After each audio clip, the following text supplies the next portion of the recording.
Au sud de la frontière américaine, les agents de la DEA se livrent à un jeu du chat et de la souris excessivement dangereux.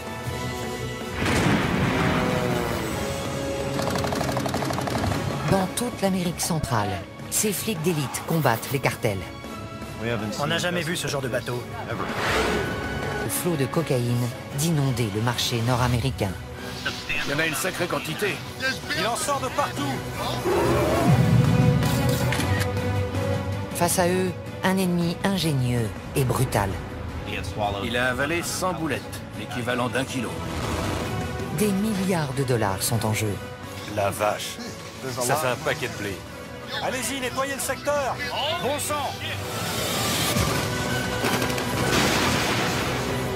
Découvrez les coulisses d'une guerre dont tout le monde a entendu parler, Et voilà, mais dont peu connaissent la réalité. vous ne nous dites pas la vérité. C'est lui avec le bébé. Nom de Dieu. Oh, bon sang.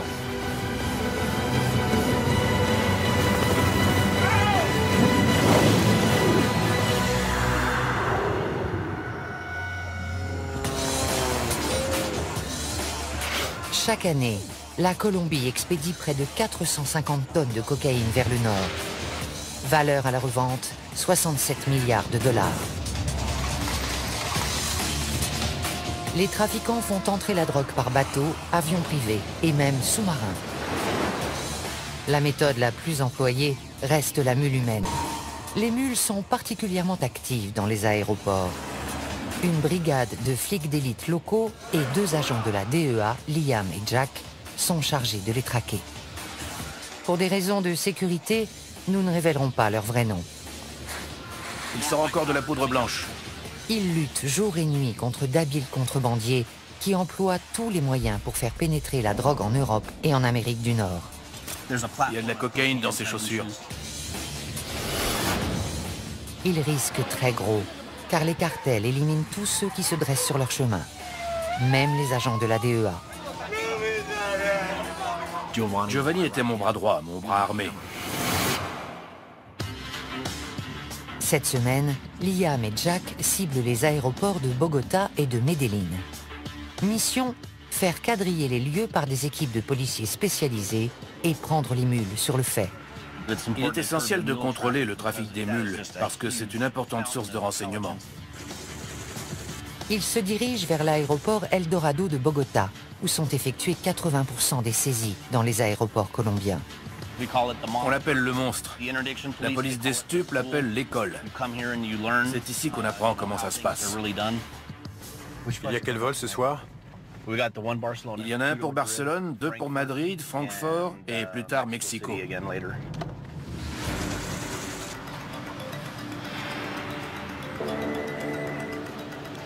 Allô? Ok, t'es où? On est en train d'arriver. Salut.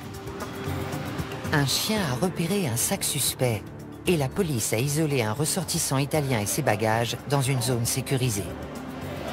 Ils sont sûrs qu'il y a de la coke dedans, alors ils les ont mis sous clé.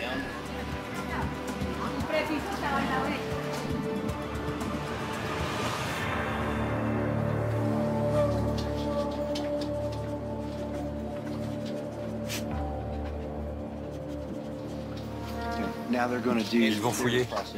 D'où il vient? Il est italien. Il allait où? Il allait à...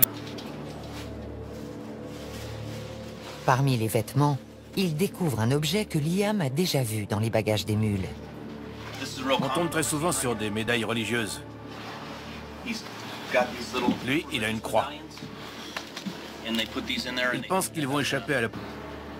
Mais c'est curieux. C'est pas le genre de choses qu'on jette au fond d'une valise. C'est une protection.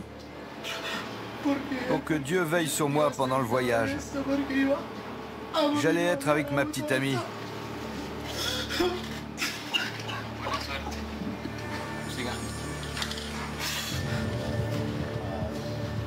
La veste n'est pas normale à la palpation. Il y a quelque chose de lourd dans la doublure. Il perce le tissu pour récupérer la substance et la passer dans ce test de détection positif à la cocaïne. Dans ce cas, le jeune Italien sera arrêté et passera les 3 prochaines années dans une prison colombienne. Voilà. Test positif à la cocaïne. Positif.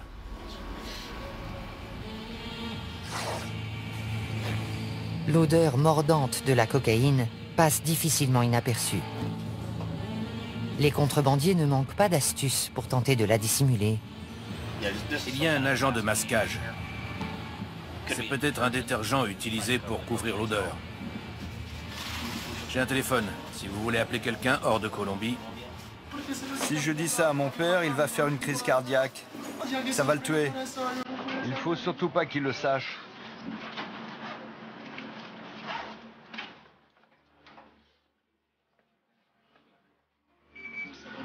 Je suis arrivé en Colombie le mois dernier avec ma petite amie. Elle est enceinte.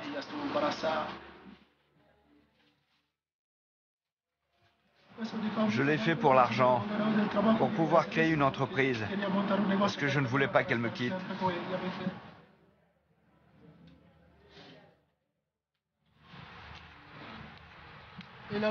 C'est elle qui avait organisé cette folie. Elle voulait qu'on passe notre vie ensemble. La tendance est aux ressortissants étrangers en Colombie. Ils se mettent avec des Colombiennes et elles les poussent à faire de la contrebande de drogue. Je ne sais pas pourquoi, mais ils acceptent. Ils plongent tête baissée. J'ai perdu la tête. On peut perdre la tête pour une femme. Moi, je l'ai perdue pour elle. Il y a une seule femme qui vaut que tu perdes la tête. C'est ta mère.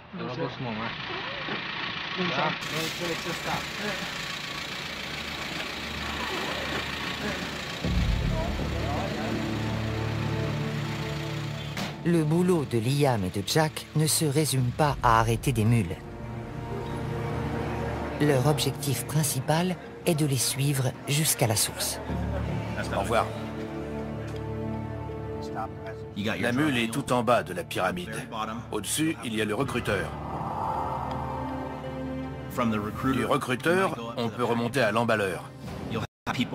Il y a les expéditeurs colombiens et il y a un destinataire. Et puis il y a le boss. On essaie de démanteler toute la chaîne.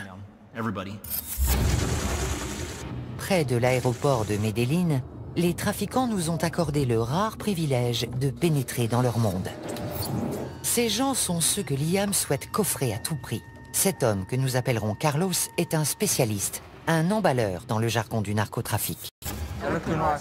On ouvre le lecteur de DVD, il y a plein de à l'intérieur.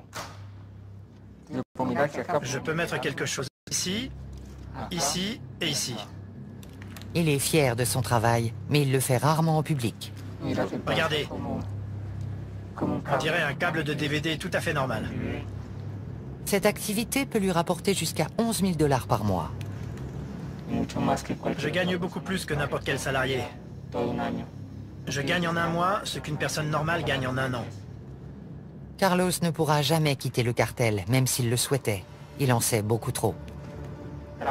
Tu bosses ou t'es mort. Il n'y a que 2 options. Tu les connais, tu sais comment ils travaillent, comment ils expédient la drogue. Ce serait très difficile de les lâcher.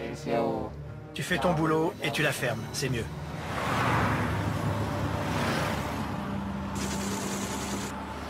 Dans une autre planque, un autre spécialiste prend des risques encore plus grands. C'est une mule que nous nommerons José. Allô? Comment tu vas? Au bout du fil, le boss de José. Il veut savoir si la coke est prête à partir. Oui, ils viennent d'arriver. Marty a envoyé des chocolats.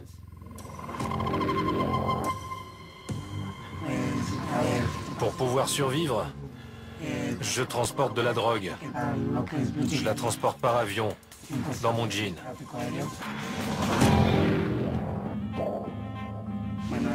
Ça, c'est mon jean normal. On le transforme.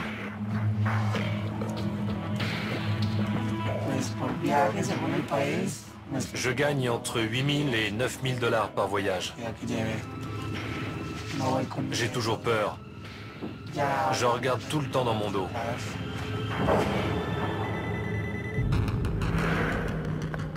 Un autre appel. Cette fois, ce sont les directives. Ils te veulent y aller. Et si tu es prêt mentalement, ils te font répéter ce que tu vas dire, ce que tu vas faire, pourquoi tu voyages. Tu connais ton rôle quand tu arrives à l'aéroport.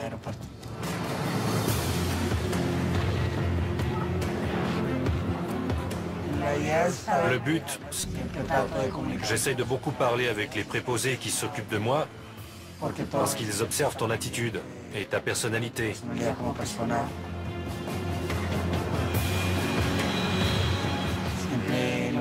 Ma mère vient m'attendre à l'aéroport. Et quand j'arrive, elle me serre dans ses bras et elle m'embrasse. Ce n'est pas facile pour elle. Ce n'est pas normal. Ma mère est une femme bien.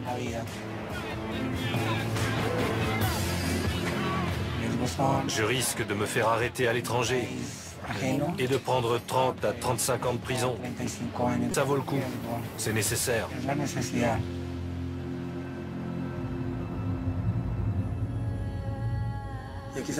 Je le fais pour ma mère, pour mon frère, pour mes études. Ce n'est pas un travail honorable, mais je suis forcé de le faire. En sortant, José nous demande de ne pas le suivre. On ignore ce qu'il est devenu.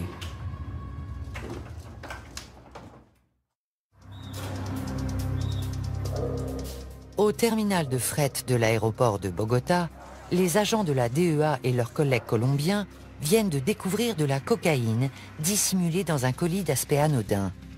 L'imagination n'a pas de limite. Ce paquet était expédié en Angleterre. C'est un livre pour enfants. À première vue, il a l'air normal. Mais il dit qu'on a dissimulé de la cocaïne dans la couverture. Vous voyez, à l'intérieur de cet os, ça vire au bleu. C'est de la cocaïne. Intéressant. De la cocaïne cachée dans ses paires de sandales. De la cocaïne dans les poignées de ses instruments dentaires. Les hommes de la brigade des stupes colombienne sont les meilleurs du monde. J'ai commencé à travailler avec eux à mon arrivée et j'ai vu des choses hallucinantes. Je me demandais comment ils faisaient pour découvrir tout ça. Je crois qu'on nous en apporte un autre.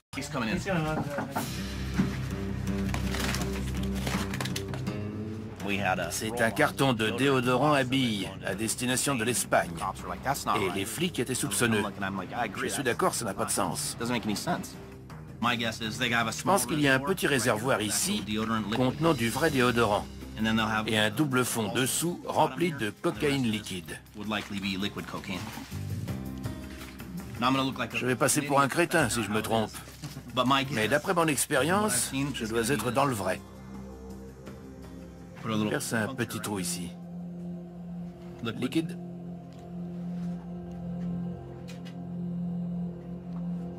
Négatif. Si ce flacon contient de la cocaïne, elle a été très habilement dissimulée. Je le presse, rien ne sort.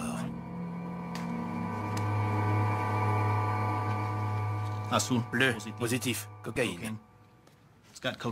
Il y a bien de la cocaïne, comme je l'avais dit. Je me sens moins bête. C'est de la cocaïne liquide. Encore un point pour les flics. J'aime la chasse. Une bonne journée pour moi, c'est avoir des informations et remonter la piste.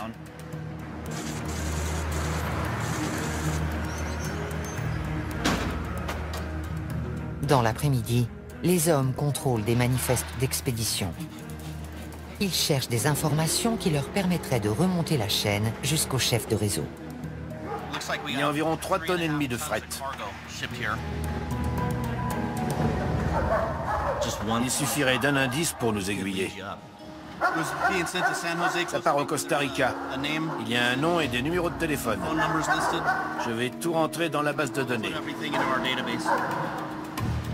À l'étage des départs, les policiers cherchent d'autres mules voyageant sur le vol de Madrid. Plusieurs indices nous mettent sur la voie. En général, quelqu'un qui a avalé de la drogue est très pâle. Il est mal à l'aise, il transpire. Il peut même avoir une petite croûte blanche sur les lèvres. Ceux qui s'en font une ceinture restent loin des autres. Les passagers qui montrent ces signes révélateurs ou qui paraissent simplement nerveux passent dans ce scanner corporel de dernière génération.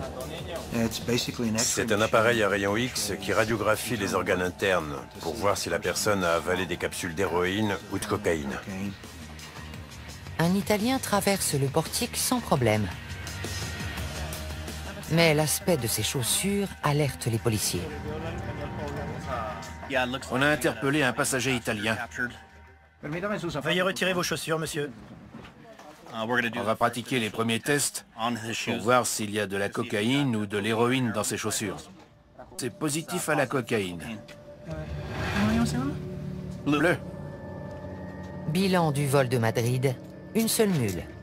Mais ce n'est que la première arrestation d'une soirée qui va se révéler trépidante.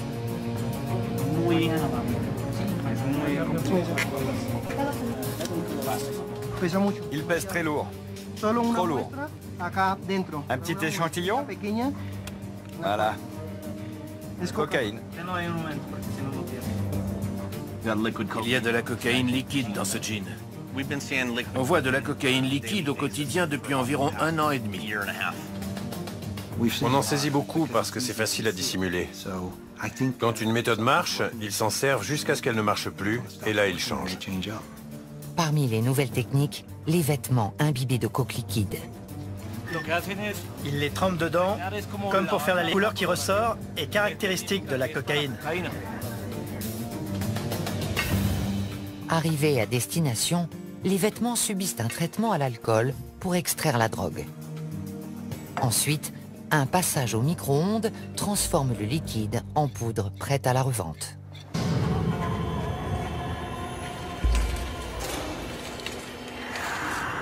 Toutes les formes de contrebande sont risquées, mais la méthode la plus dangereuse est celle des bouletteux. Liam et le major Delgado de la police colombienne répondent à un appel. Une mule qui avait ingéré 40 boulettes a été arrêtée. Cette fois, il ne s'agit pas de cocaïne, mais d'héroïne. Si elle se répand dans l'organisme, elle tue encore plus vite que la coke. Nous sommes à l'hôpital Anguattiloa. Cette femme a été prise ce matin. Comme vous le voyez, il y a plusieurs boulettes. Le test préliminaire s'est révélé positif à l'héroïne. Normalement, un policier accompagne la personne aux toilettes et la regarde expulser les capsules. Ensuite, il lui fait laver les matières fécales, puis il place les boulettes dans une pochette en plastique.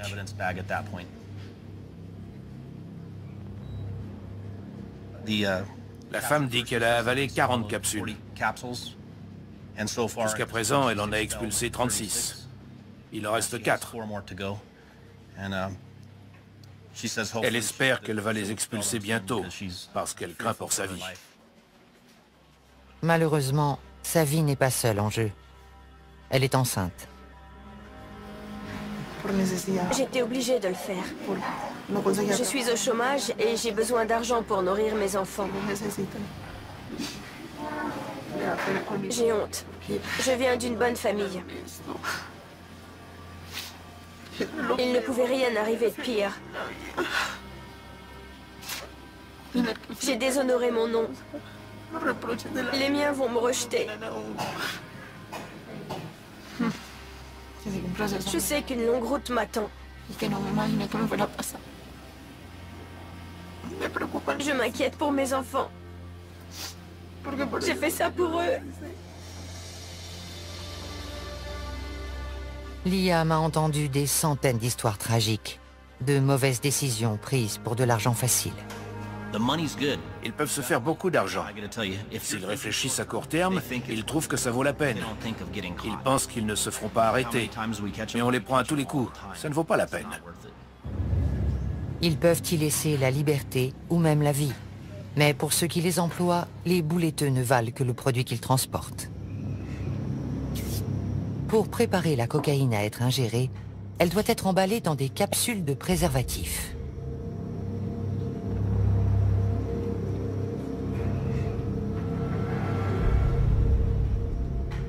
On apporte le produit, on me dit emballe-le et c'est tout.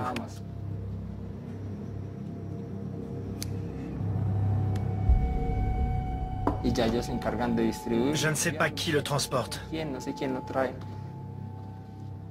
Ce qui compte, c'est d'être payé. Une fois le kilo en boulettes, on engage une mule qui les avalera pour le transport. Nous appellerons celle-ci Moreau. Moreau est bouletteux depuis 10 ans.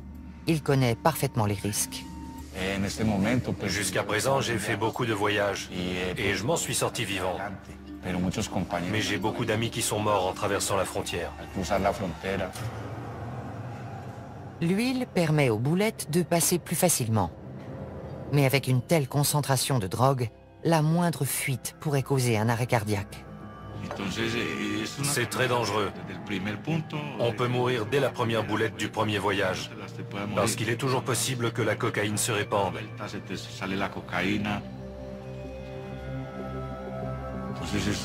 C'est le métier de la mort. Quand on part, on ne sait jamais si on va arriver en vie. Ça me terrifie. Vraiment. Les horreurs du narcotrafic ne se limitent pas aux mules. On compte aussi d'innombrables victimes parmi la population et la police colombienne. Une réalité qui frappe Liam et Jack de plein fouet. Ils viennent d'apprendre qu'un de leurs plus proches collègues a été assassiné au cours d'une rencontre avec un informateur à Medellín. Il s'appelait Giovanni. J'étais très proche de lui, c'est dur.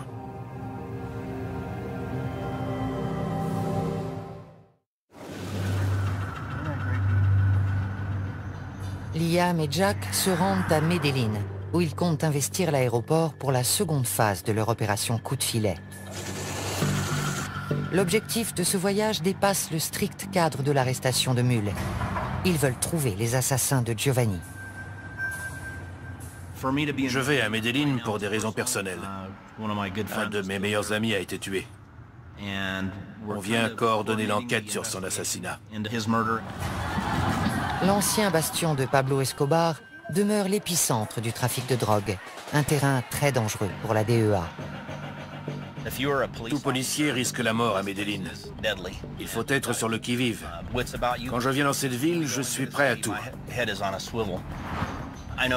J'ai repéré une moto blanche derrière nous. Elle nous suit depuis une dizaine de minutes. Le conducteur s'intéresse beaucoup à nous. Il n'arrête pas de nous regarder. Il n'est peut-être pas dangereux, mais il pourrait appeler quelqu'un pour dire qu'il a vu quelque chose de bizarre. Les trafiquants sont peut-être déjà au courant de leur présence. Mais Liam et Jack continuent jusqu'au jardin botanique où Giovanni a été abattu. Giovanni était l'un des meilleurs policiers que j'ai rencontrés. Il avait un cœur de lion. Il ne connaissait pas la peur. Il faisait un boulot formidable et ça rejaillissait sur moi. Je me reposais sur lui. C'est là? On peut se garer à l'intérieur? C'est arrivé à 7h25 du matin. Il devait y avoir autant de monde que maintenant. Faut être vraiment gonflé pour faire ça en plein jour. Giovanni croyait avoir rendez-vous avec un informateur quand il a été tué de sang-froid devant des centaines de personnes. D'après les preuves matérielles et les photos de la scène de crime, le véhicule de nos hommes était garé dans ce sens. Le conducteur et le passager à l'avant, personne derrière. 2 tueurs se sont approchés par les côtés. L'un du côté du conducteur, l'autre du passager. Ils ont ouvert le feu. L'un d'eux est arrivé à la hauteur de la portière passager. Il a éjecté un magasin, en a mis un autre et a recommencé. Puis il a reculé. Et ils se sont enfuis. Ils étaient entraînés. Ils avaient une expérience militaire vu la façon dont ils se sont approchés du véhicule et dont ils tenaient leur arme. Ils la tenaient pas comme des gangsters. C'était pas leur premier assassinat. Ils vont ratisser le quartier en quête de renseignements. On doit aller à plusieurs endroits, mais vous ne devez pas vous montrer.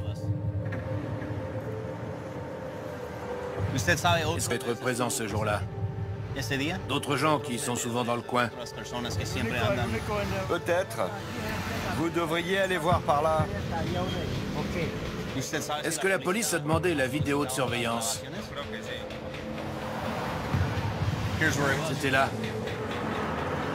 L'homme à qui il parle a une vue parfaite sur la scène de crime. Mais il prenait sa douche au moment clé. Personne ne sait quoi que ce soit sur l'assassinat. Il y avait des yeux partout, mais personne n'a rien vu. Pour nous, cela signifie que la Oficina contrôle le quartier.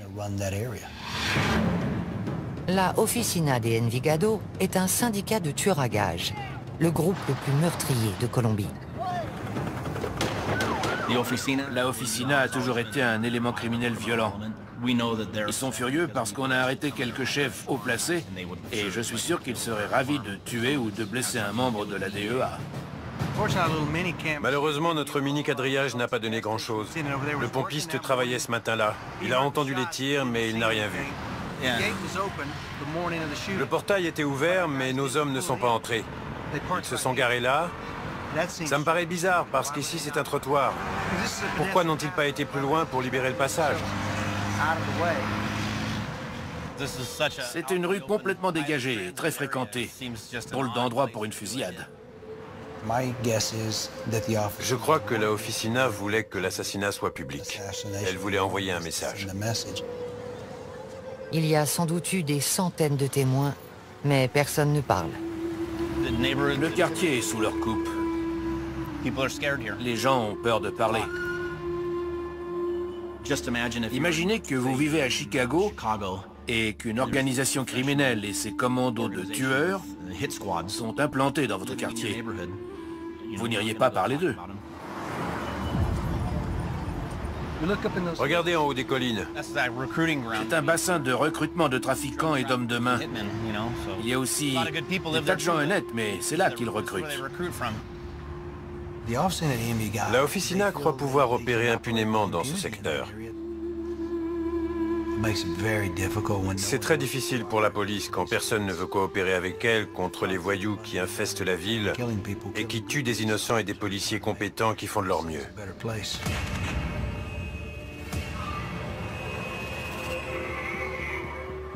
Caché dans ces collines, un tueur à la solde d'un cartel a accepté de nous confier sa vision de la guerre en cours. Il se prépare pour son prochain contrat, qui ne lui rapportera que 400 $. J'avais 16 ans quand j'ai commencé. J'ai grandi dans un quartier où il était courant de tomber sur un cadavre dès qu'on sortait de chez soi le matin.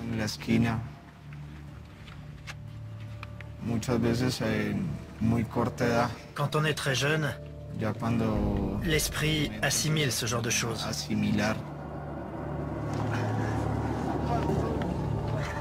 Ce n'est pas une excuse.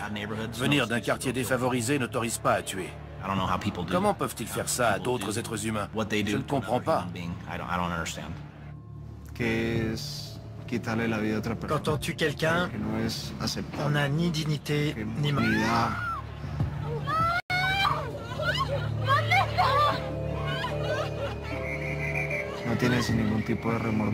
On n'éprouve aucun remords.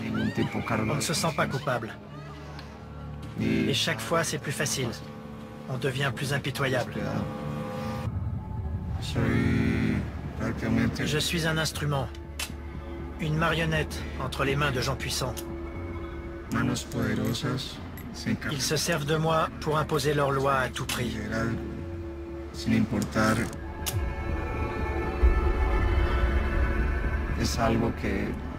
C'est quelque chose qu'on a dans le sang. Comme un fil dans un tissu. Quand on commence à tirer dessus, on ne s'arrête plus. Il n'y a pas de compassion.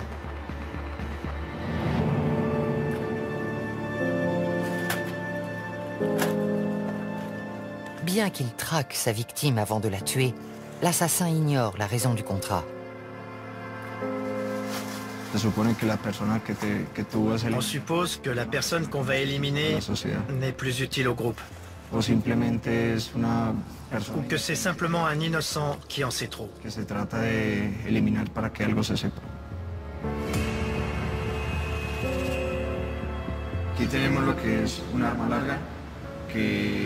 Ce fusil sert pour les boulots où on doit percer des gilets pare-balles. Avec le pistolet, on tire, puis on le cache.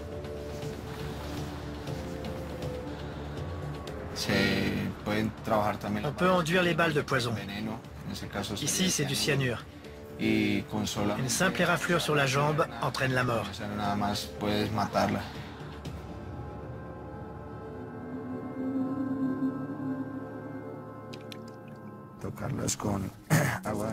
On lave les balles à l'eau bénite et on récite la prière de l'assassin. Que la divine fortune guide ces balles sacrées pour qu'elles donnent la mort sans faillir. Que cette mort soit sans violence, que la victime ne souffre pas. Amen. Des tueurs à gages qui disent des prières et qui se signent, pour moi, c'est de l'hypocrisie. Dire une prière pour aller tuer quelqu'un qui a des enfants, ça me fait penser à une brute. Seule une brute est capable de faire ça pour se rassurer. Avant de partir, le tueur dit aussi une prière pour lui-même. Pour la défense de mon âme et de mon corps. S'il y a des yeux, qu'ils ne me voient pas. S'il y a des mains, qu'elles ne me touchent pas. Que mon corps ne soit pas blessé. Que mon sang ne coule pas et que je ne perde pas mon âme. Au nom du Père éternel et de la Sainte Trinité. Amen.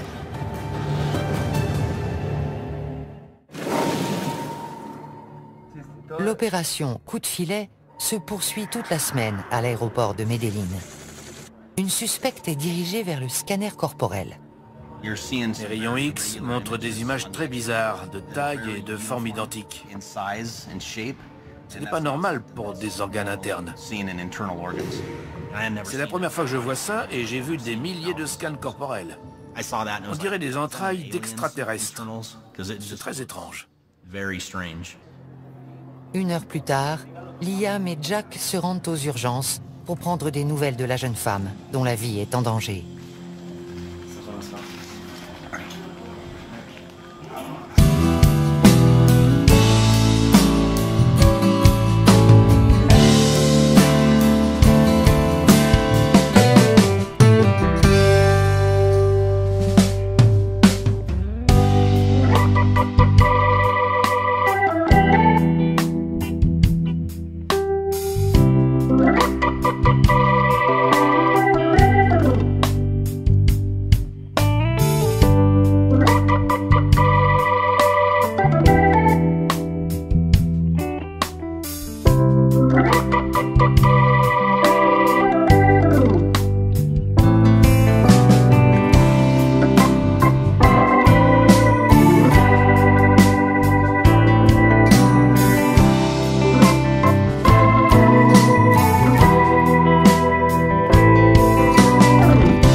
Vous devrez intervenir. Sans doute.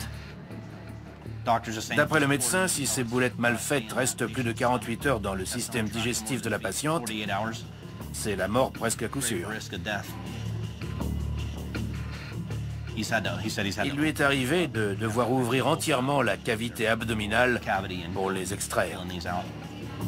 Si la jeune femme a pesé les conséquences de sa décision, son recruteur a certainement minimisé les risques. Ils leur disent « T'inquiète pas, on a payé les flics, on le fait tout le temps. Tu vas gagner de l'argent, il n'y a aucun problème. » La mule qui croit ce mensonge commet sa première erreur. Son décès serait la première mort par overdose de l'opération Coup de filet. Non, c'est pas facile. Giovanni me disait tous les jours « Estamos en guerra », on est en guerre. « Somos un equipo, estamos en guerra ». On est une équipe, on est en guerre. C'était son leitmotiv. Ce soir, la guerre pourrait faire une nouvelle victime. Mais pour Liam et Jack, une petite victoire se profile. On a trouvé un témoin potentiel du meurtre de Giovanni.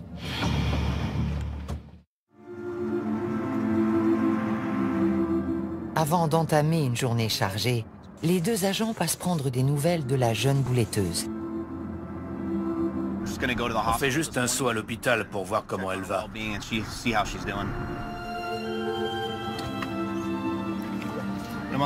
On voudrait parler à la jeune femme.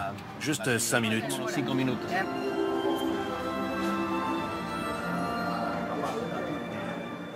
Je crois qu'elle est aux toilettes. Elle a expulsé la dernière? La dernière est passée. Le lendemain, quand je l'ai vue, j'ai été étonné qu'elle ait passé la nuit. Les formalités de sortie vont prendre une demi-heure. Ensuite, ils l'emmèneront en comparution initiale, puis en cellule. Mais elle a survécu. Bonjour, comment ça va? Bien, beaucoup mieux. J'ai plus mal. Elle a eu beaucoup de chance d'expulser toutes les boulettes. Elle est complètement remise. Liam et Jack tentent d'en savoir plus sur la personne qui l'a engagée. Mais elle maintient qu'elle a agi seule. Elle dit qu'elle est seule en cause. Je ne la crois pas. Je ne crois pas qu'elle avait les fonds pour acheter de la cocaïne et prendre l'avion pour le Honduras en espérant trouver un acheteur sur place. Elle protège quelqu'un, sûrement un membre de sa famille. Bonne chance et merci beaucoup. Merci. Vous avez été très gentils. Et vous avez des beaux yeux tous les deux. Le soulagement est général. La jeune femme n'a pas payé sa mauvaise décision au prix fort, mais plusieurs années de détention l'attendent. Elle va faire de la prison, c'est triste. Elle sera peut-être un peu moins heureuse, mais un peu plus avisée.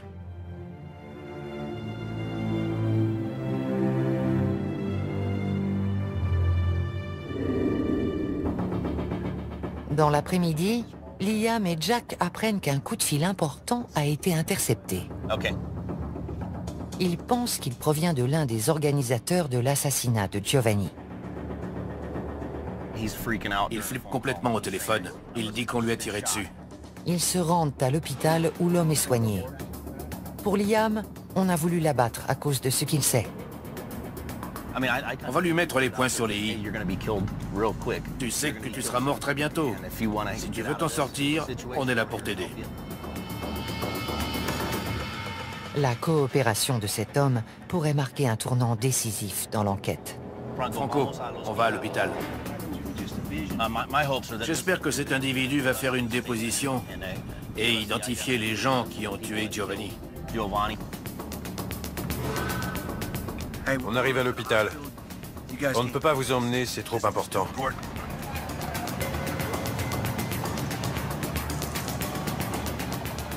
On voudrait l'interroger. Il vient d'être blessé. Espérons que ça lui a ouvert les yeux et qu'il nous donnera des informations sur les tireurs. S'il capture le responsable de l'assassinat de Giovanni, c'est tout un réseau de tueurs qui pourrait tomber. Ils ressortent une trentaine de minutes plus tard, plus tôt que prévu. Alors? Ça s'est pas passé comme on voulait. Le type soutenait qu'il ne savait rien. Son histoire n'était pas crédible. Il a menti tout du long. Regardez l'homme qu'on vient d'interroger. Il est couvert de sang, des pieds à la tête. Il a nié tout en bloc. Il n'a montré aucun remords pour ce qui est arrivé à nos flics. Aucune volonté de nous aider. Et il ne craint absolument pas pour sa vie. L'individu redoute bien davantage les assassins de la Officina que d'être incarcéré par la DEA. À cause de son silence, l'enquête piétine.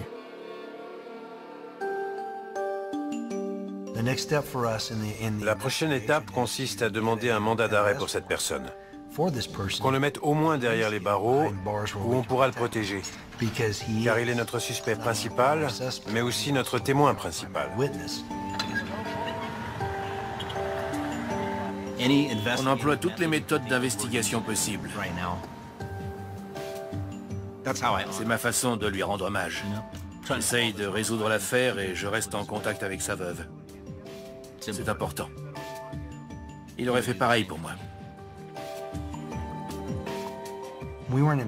On n'enquêtait pas sur la Officina de Envigado, mais maintenant on les a dans le collimateur.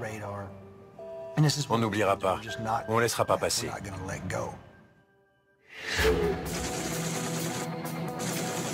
L'opération coup de filet s'achève. Ce soir, Liam et Jack donnent une conférence de presse sur une saisie d'une importance considérable. 30 kilos de cocaïne liquide.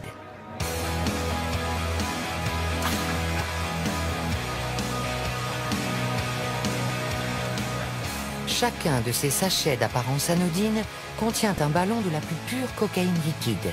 Elle a été dissimulée avec art, mais c'est le boulot de la DEA. Vous avez essayé de ce côté?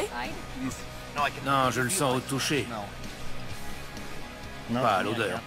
Ils sentent rien, mais eux, ils ont reniflé plus de cocaïne que moi. Si vous l'ouvrez normalement et que vous pressez dessus, il sentira de la mayonnaise ou du ketchup. Et vous ne sentirez pas la cocaïne. Mais dès que vous percez le sachet, l'odeur de la cocaïne couvre tout. Celui qui l'a emballé a fait du bon boulot pour la masquer. C'est une bonne méthode de contrebande. On a tout vu ici, dans le pantalon, les vêtements imbibés. Leur imagination en matière de cachette n'a pas de borne. Cette saisie est une victoire pour la DEA et ses collègues colombiens. Et alors même qu'ils se réjouissent, les trafiquants échafaudent de nouveaux plans et expédient des tonnes de drogue vers l'Amérique du Nord.